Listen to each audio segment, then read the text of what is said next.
थूक जिहाद, फूड जिहाद पर एनबीडीएसए की सख्त वार्निंग। जी टाइम्स नाउ, न्यूज 18 और एनडीटीवी पर फटकार। खाने में मिलावट की खबरों को सांप्रदायिक रंग देने पर अथॉरिटी का एक्शन। जिहाद शब्द के इस्तेमाल पर बनेगी नई गाइडलाइन। मोहम्मद जुबैर ने कही ये बात। आइए बताते हैं आपको पूरी खबर।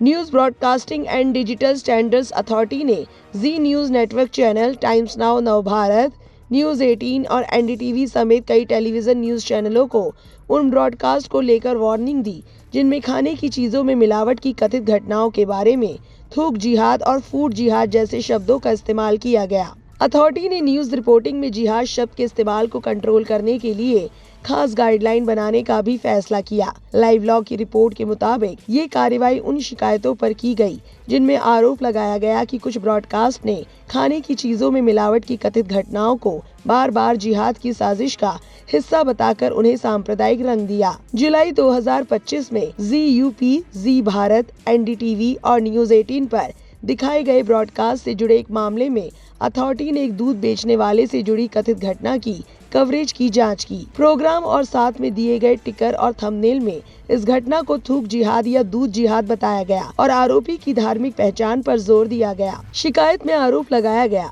कि ब्रॉडकास्टर जिस फुटेज पर भरोसा करते हैं उसमें कहा गया काम पक्के तौर पर नहीं दिखाया गया और आरोपी ने ठीक से सफाई भी नहीं दी। रिपोर्ट के मुताबिक एनबीडीएसए ने देखा कि पिछले कुछ सालों में उसे एक खास समुदाय के सदस्यों से जुड़ी घटनाओं की रिपोर्टिंग करते समय ब्रॉडकास्टर द्वारा जिहाद शब्द के इस्तेमाल के बारे में कई शिकायतें मिली हैं। इस तरह के शब्दों पर बढ़ते भरोसे को देखते हुए अथॉरिटी ने कहा कि न्यूज ब्रॉडकास्ट में इस शब्द के इस्तेमाल के लिए खास गाइडलाइन बनाना जरूरी हो गया। अथॉरिटी ने ब्रॉडकास्टर को गाइडलाइन जारी करने के बाद शिकायत बंद कर दी। अक्टूबर 2024 में दिखाए गए टाइम्स नाउ नवभारत के ब्रॉडकास्ट के बारे में एक अलग ऑर्डर में अथॉरिटी ने एक प्रोग्राम की जांच की जिसमें खाने में थूकने की कथित घटनाओं को थूक जिहाद कहा गया। शिकायत करने वाले ने कहा कि ब्रॉडकास्ट में मुस्लिम लोगों द्वारा दिए गए संदिग्ध गलत कामों को एक बड़ी साजिश की कहानी के हिस्से के तौर पर दिखाने का एक पैटर्न दिखता है। ब्रॉडकास्टर ने कहा कि प्रोग्राम का मकसद पब्लिक हेल्थ और हाइजीन से जुड़ी चिंताओं को दिखाना था और इस बात का इस्तेमाल बिना किसी सांप्रदायिक बंटवारे को बढ़ावा देने के इरादे से किया गया।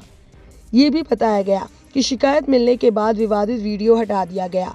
ब्रॉडकास्ट हटाए जाने पर ध्यान देते हुए एनबीडीएसए ने इस मामले को आगे न बढ़ाने का फैसला किया, लेकिन चैनल को भविष्य के ब्रॉडकास्ट में सावधानी बरतने की सलाह दी।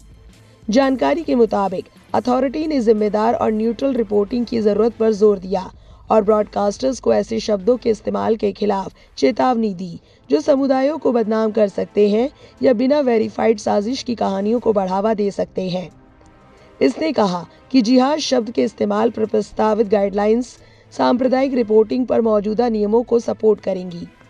इस पूरे मामले को लेकर ऑल्ट न्यूज के सह संस्थापक और फैक्ट चेकर मोहम्मद जुबैर ने एक्स पर लिखा, आपकी मेहनत रंग ला रही है श्री गौतम अडानी। अब एनडीटीवी भी अंबानी के न्यूज 18, जी न्यूज और टाइम्स नाउ जैसे चैनलों की तरह मुस्लिम विरोधी नैरेटिव चलाने में कड़ी टक्कर दे रहा है। एक एक्स यूजर ने लिखा, गलत वजहों से कड़ी टक्कर। एनबीडीएसए की जी, टाइम्स नाउ, न्यूज 18 और एनडीटीवी को सांप्रदायिक कथाओं को लेकर दी गई ताज़ा चेतावनी ये साबित करती है कि गिरते स्तर की इस दौड़ में अब और भी खिलाड़ी शामिल हो गए हैं। क्या प्राइम टाइम पत्रकारिता अब यही बनकर रह गई है? वहीं एक और एक्स यूजर लिखते हैं, सख्त कार्रवाई क्यों नहीं, सिर्फ जुर्माना लगाने से क्या होगा, वे तो प्रचार चलाकर करोड़ों कमाते हैं, इसलिए ऐसा जुर्माना वे आसानी से भर सकते हैं। इस खबर को लेकर आपकी क्या राय है? कमेंट सेक्शन में जरूर लिखें और इस वीडियो को ज्यादा से ज्यादा शेयर करें।